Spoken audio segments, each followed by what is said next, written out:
सिर्फ एक typical weight lifting का सर्टिफिकेट लेके आप लोगों को ट्रेन करने जा रहे हो, आप लोगों को बेहतर नहीं, आप लोगों की ना बैंड बजा रहे हो। ये है फिटनेस इंडस्ट्री की रियलिटी।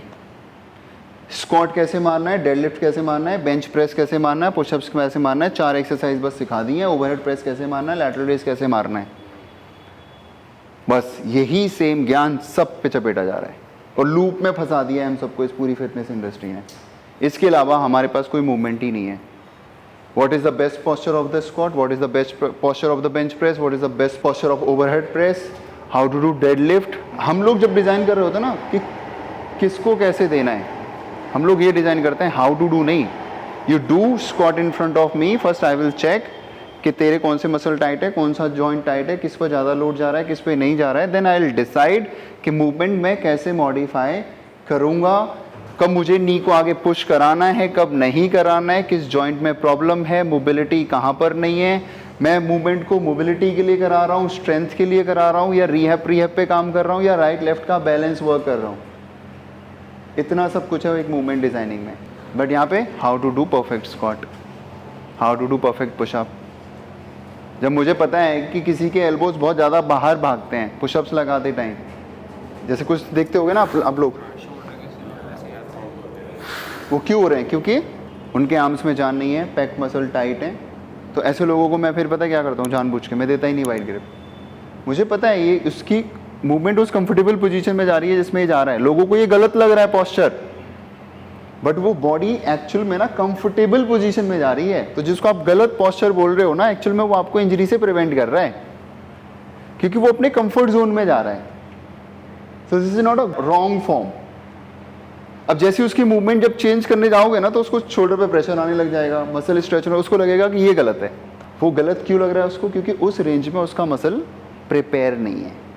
मेरे साथ बहुत लोगों के साथ ऐसा होता है कि वो इस तरीके से पुशअप लगाते हैं, जैसे ही मैं उनके एल्बो थोड़ा सा इन लेके आता हूँ, वो इस रेंज में नहीं लगा पाते। वो बार बार वहीं जा रहा होता है, लगा भी रहे होते हैं तो प्रेशर बहुत आता है। क्यों? क्योंकि ना तो फ्लेक्सिबिलिटी और ना स्ट्रेंथ। कुछ लोगों के साथ पुशअप में ये पोस्चर बहुत कंफर्टेबल होता है, बट वो इसमें नहीं लगा पाते। क्यों? क्योंकि उनको इसमें लगाने की आदत है। कुछ लोगों को मैं देखता हूँ वो इसी तरीके से पुशअप्स लगाते रहते हैं। ठीक है, अब देखो, अगर आप ऐसे पुशअप लगा रहे हो तो इसमें क्या हो रहा है, आपके अपर ट्रैप्स ओवरवर्क कर रहे हैं, ट्राइसेप आपके स्ट्रॉन्ग तो बन रहे हैं, बट अगर आप इसी तरीके से पुशअप्स लगाते रहोगे तो क्या होगा? Muscle imbalances. समझ रहे हो मूवमेंट किस तरीके से प्लान किया जाता है? तो मैं ऐसे पर्सन को क्या कहता हूँ, मुझे पता है कि अगर ये इस पोजीशन में एक लगा रहा है ना मूवमेंट, इसका मतलब ये काफ़ी टाइम से लगाता आ रहा होगा। मैं ऐसे पर्सन को क्या करता हूँ, सीधा वाइड ग्रिप। अब एज अ कोच मुझे पता होता है कि जब मैं किसी इंसान को पहली बार नई मूवमेंट दे रहा हूँ तो उसको इंजरी के चांस ज़्यादा हैं, क्योंकि आदत नहीं है। तो मैं पहले क्या करूँगा, या तो नीज पे लगवाऊंगा, या फिर मैं उसको वाइड ग्रिप डंबल प्रेस लगा के पहले मसल्स को प्रिपेयर करूंगा, या फिर क्या करूंगा, उसको पुशअप्स लगाते टाइम होल्ड कराऊंगा। 4-5 टाइम्स मैं इस तरीके से करूंगा और उसका मसल और जॉइंट उस डायरेक्शन में प्रिपेयर हो जाएगा। अब यहाँ पे एक डाउट आता है, अगर आपने वो मूवमेंट कराई और गलती से उसमें अगर उसका कोई मसल पुल हो गया, इंजरी हो गई, वो बंदा पता क्या करेगा? सीधा आपको ब्लेम करेगा, पुशअप को ब्लेम करेगा। मैं ऐसे लगाता था, कल मैंने ऐसे लगा लिए, इसकी वजह से मेरे को इंजरी हो गई। फिर से वही ब्लेम किस पे गया? मूवमेंट पे और कोच पे। ये है फिटनेस इंडस्ट्री की रियलिटी। हम लोग प्रिपरेशन पे काम नहीं कर रहे, हम जहां पे हम ज्यादा कंफर्टेबल है हम लोग वहीं पे काम कर रहे हैं। किसी को अगर सुमो स्क्वाट्स लगाने की आदत है, गलती से आपने अगर नैरो स्टांस स्क्वाट दे दिया और उसके कुछ नी में पेन आ गया तो स्क्वाट गलत है। बट ऐसा कोच ना, आपको प्रोग्रेशन आनी चाहिए कि आपको ये पता होना चाहिए कि अब जैसे मैं बैकग्राउंड कराता हूँ, मुझे पता है कि किसी बंदे ने काफ़ी सालों से बैकग्राउंड नहीं करी है, तो मैं बैकग्राउंड से पता क्या बोलता हूँ, सिर्फ झुको, पहले 4-5 दिन में झुकवाता हूँ बस, है ना। फिर जो जेफरसन कर्ल में जो मसल्स हैं, मेरी होल पोस्टीरियर चेन, एक एक मसल को धीरे धीरे ओपन करता हूँ। अब हफ्ता निकल गया है, अब फिर उसके बाद क्या करता हूँ, वेट्स ऐड करता हूँ। अच्छा, अच्छे खासे वेट्स भी अब लिफ्ट होने लग गए हैं। उसमें फिर वेरिएशन डालता हूँ, जैसे चेयर पे, बेंच पे बिठा के, या स्प्लिट या फिर साइड्स, इस तरीके से मूवमेंट प्रोग्राम की जाती है। अगर आप मेरा देखोगे भी ना, जो जेफरसन कर्ल बॉडी वेट मैंने ऐसे ही बताया है उसमें सब कुछ। हम क्या करते हैं, हम जेफरसन कर्ल सेफ है, सीधा गए और बस ले लिया वेट और सेफ है जी मूवमेंट, और वो गलती से पुल हो गया कुछ नहीं, भैया सेफ नहीं है ये मूवमेंट। हर मूवमेंट के लिए बस आप लाइफ में slowly progress, step by step progressions add करना सीखो। डे 1 में ज़्यादा रेप सेट्स वेट पर फोकस मत करो, 2-4 लगाओ छोड़ दो, नेक्स्ट डे फिर थोड़ा और खुद को पुश करो। ये हर जॉइंट की फिलॉसफी है, हर मूवमेंट की फिलॉसफी है। अगर आप किसी को नी फोल्ड करके बैठने की आदत नहीं है, आप सीधा बोलोगे कि वज्रासना में सीधा बैठ खूब सारा, ऐसे मत बिठाओ उसको। धीरे धीरे धीरे धीरे यहाँ पे कंफर्टेबल हो रहा है, अब कंफर्टेबल होने में टाइम लगता है, फिर यहाँ कंफर्टेबल हो रहा है, फिर यहाँ कंफर्टेबल हो रहा है, धीरे धीरे बैठने लग गया है, धीरे धीरे फिर उसके घुटने को ग्राउंड से उठा दो, फिर इस तरीके से बिठा के रखो, फिर धीरे धीरे इसमें एक पैर पे बिठाओ।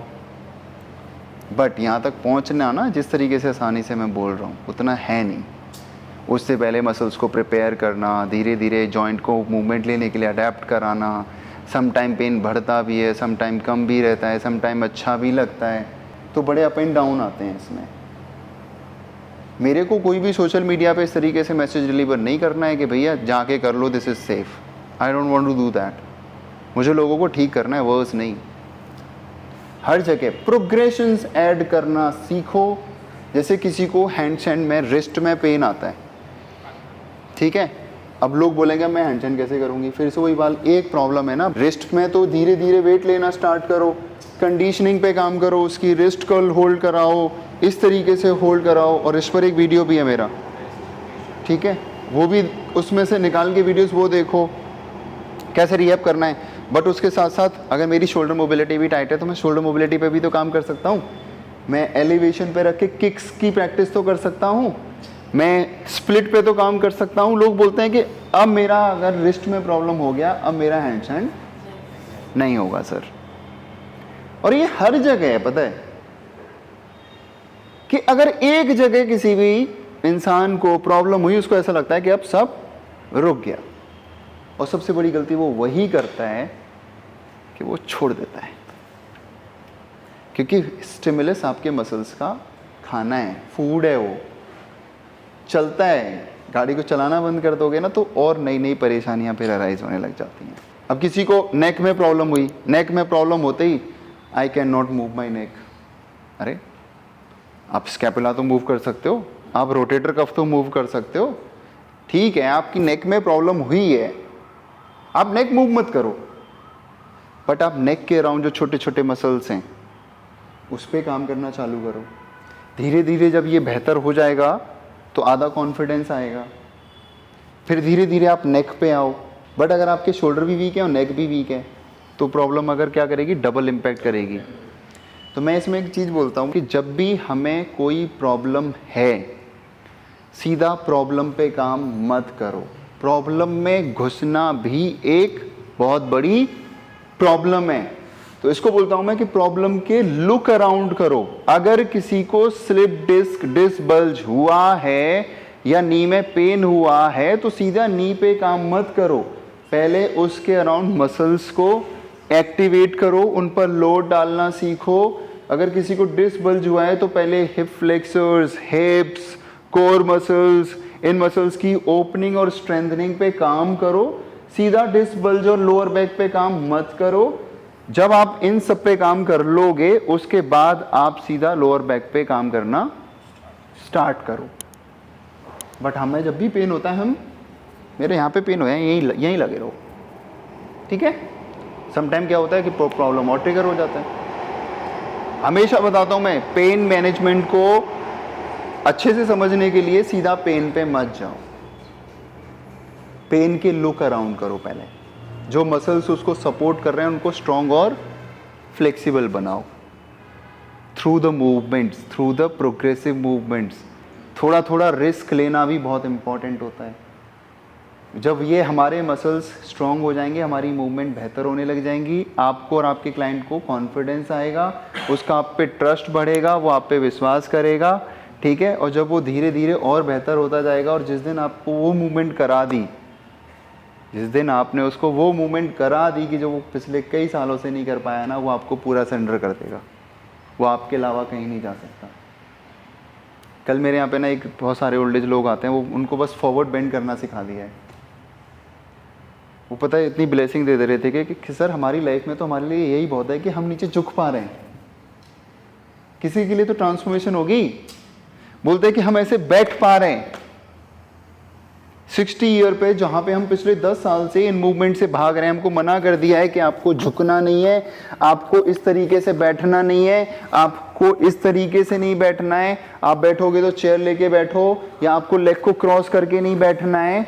हम अगर वही मूवमेंट्स उनको करा दें, उनके लिए तो बहुत बड़ी अचीवमेंट है ये। और बहुत सारे लोग हैं जो कि ये बेसिक मूवमेंट नहीं कर पाते।